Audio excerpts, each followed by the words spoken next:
आमदार आदित्य ठाकरे यांनी हिंदीच्या सक्तीवरून सरकारवर टीका केली आहे। शालेय शिक्षण मंत्र्यांनी बौद्धिक घोळ घातलाय। सरकारला लाखो विद्यार्थ्यांच्या वेदना समजत नाहीये। दादा भुसेंकडनं शिक्षण खातं काढून घ्यावं आणि त्यांनी आपल्या पदाचा राजीनामा द्यावा अशी मागणी देखील आदित्य ठाकरेंनी केलेली आहे। हिंदी सक्तीचा GR मागे घेईपर्यंत आंदोलन सुरूच राहील असं आदित्य ठाकरेंनी आता स्पष्ट केलेलं आहे।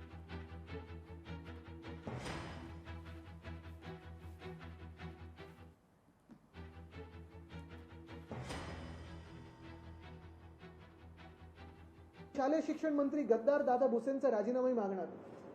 त्यांना काय क्षमता त्यांच्यात पाहिली आणि शालेय शिक्षण सारखं खातं मोठं दिलेलं आहे की हा कोलिशन धर्म हे पाळत आहे, पण कोलिशन धर्मामध्ये देखील क्षमता तुम्ही पाहता की नाही पाहत, हा माझा सवाल मुख्यमंत्री महोदयांना। आणि म्हणून मी विनंती करीन त्यांना, आत्ता तरी आग्रहाची विनंती आहे आमचं आंदोलन सुरू होण्याच्या आधी, की हे खातं दादा भुसेंकडून काढून घ्यावं।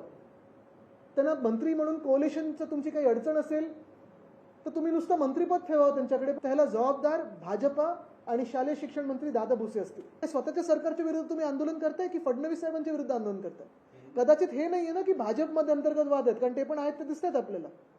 काही दुसरे कोण मंत्री आहेत का असे ज्यांना फडणवीस साहेबांची जागा पाहिजे? हेही असू शकतं। आम्ही हा सक्तीचा GR काढला होता का? सक्ती आम्ही मराठी भाषेची केली होती प्रत्येक शाळेमध्ये।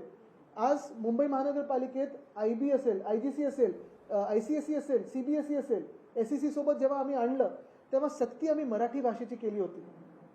ही जी हिंदी भाषा लादण्याचं किंवा तिसरी भाषा लादण्याचं जे काम आहे, GR कोणाचं आहे?